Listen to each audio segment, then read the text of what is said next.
Southside Johnny Lyon. Singer, songwriter, harmonica-playing leader of the Asbury Jukes. It is my honor to be here tonight to induct my friend into the New Jersey Hall of Fame. As I have said many, many times before, without Southside Johnny, there would not have been a Jon Bonjovi. I grew up on the sounds of Bruce Springsteen and the E Street Band, but I always wanted to be an Asbury Juke. When I started out in the late 70s, Bruce had already released 4 albums. The Jukes had released 3. There was something in those songs that connected with me. Those guys made Asbury Park, New Jersey, a place where the impossible seemed possible. You didn't have to go to Los Angeles or to London. In fact, we didn't even have to go to New York City to play our own songs. Back then, coming to Asbury Park was like going to church. And seeing the Southside Johnny show was like witnessing a tsunami of sound, led by a singer who delivered every song like it would be the last one he'd ever sing. The Jukes dared you to stand still.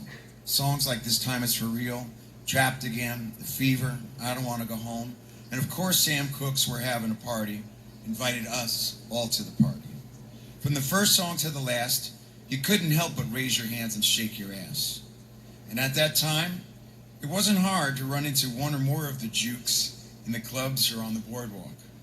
Maybe that's another reason why we loved them so much. They were approachable. I have many memories of La Bamba teaching the Atlantic City Expressway the right way to perform several soul songs, or Tony Pellegrossi and Kevin Cavanaugh jumping up and playing with my band. Each one of the guys would give this young kid words of encouragement and treated us like we were part of the scene. In 1980, Johnny actually produced some of the first demos I sang on as a member of a band called The Rest, and he let me open shows for him any time that he could. Now, let us also remember this. Southside Johnny is and always was a great frontman. I went to school on Southside showmanship. He was not the kind of guy that you'd ever want to follow on a stage. After any Juke show, you were equally and always exhilarated and exhausted. Early in my career, Johnny taught me what headhunting was.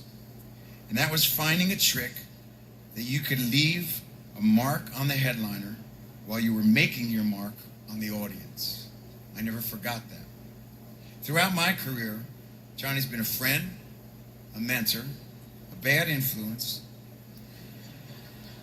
and sometimes a cranky son of a bitch. But it's those qualities that make anyone who's ever known him, worked with him, or just come to see his shows love him. Because Jon is real. He always has been. He wouldn't play the game by anybody's rules.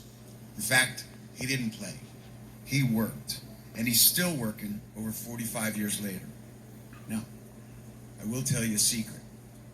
He didn't want to be here tonight. When I heard that he was being inducted, I was afraid he wouldn't show up. Not because he didn't appreciate it. No, because I know that he does. But because he always told me to remember, it's not about the award you get for the work you've done. It's the reward that you get when you get to do what you love and you do it well. Take a look at this video. Southside Johnny has long been considered the godfather of the New Jersey sound. Jon Lyon graduated from Neptune High School in 1967 with Gary Talent and Vinnie Lopez, 2 future musical cohorts. Southside Johnny and the Asbury Jukes first achieved prominence in the mid-1970s, emerging from the same Jersey Shore music scene as Bruce Springsteen. His first 3 albums were produced by band co-founder Steve Van Zandt and largely featured songs written by Van Zandt or Springsteen.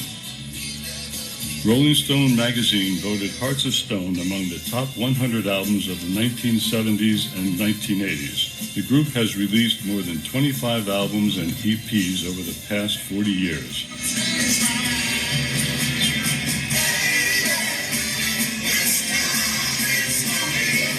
With their classic blend of hardcore, R&B, rock, soulful guitar, and blistering horns, Southside Johnny and his Jukes continue to put their unique stamp on the Jersey Shore sound as they tour the world.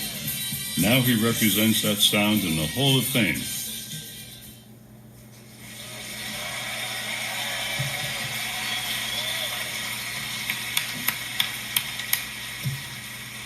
When I got the courage to call him and to tell him that I had to be the one to induct him, it was for selfish reasons. Because I wanted to be the one with the loudest microphone standing here tonight to say that we all love you and that we are collectively presenting you and your Asbury Jukes with this honor as our way to say thank you. Thank you for the music and for being you. Ladies and gentlemen, the one and only Southside Johnny.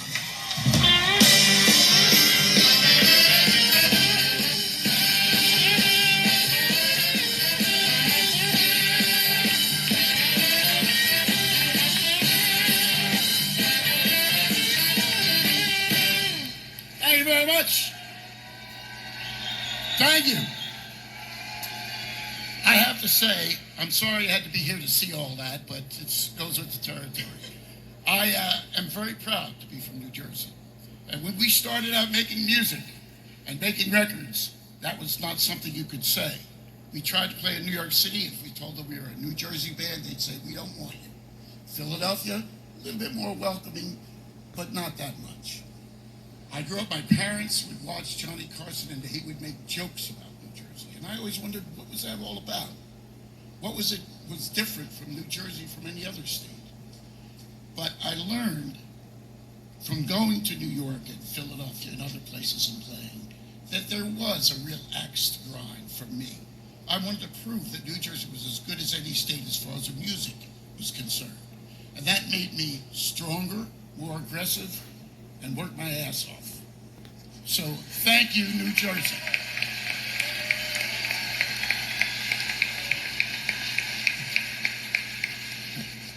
Like the Smithereens say, I couldn't possibly thank all of the people who helped me through this long, long career. So I'm not going to try. You all know their names. You all know their accomplishments. I'm going to thank two people. Well, three. The fans.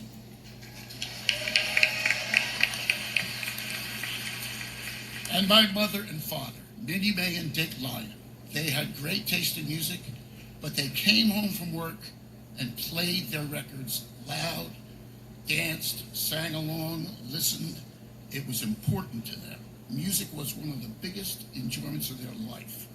And I learned from them to appreciate music that way. When I first started singing, I couldn't believe I was getting a chance to do what heroes like Otis Redding and Benny King and Billie Holiday were doing. It's been 50 years now since I started singing. And I guess I'm still doing it. I think I got a couple of gigs this weekend. But anyway, thank you very much for voting me into the Hall of Fame, and I just don't know what else to say except, who'd have thought? Thank you very much.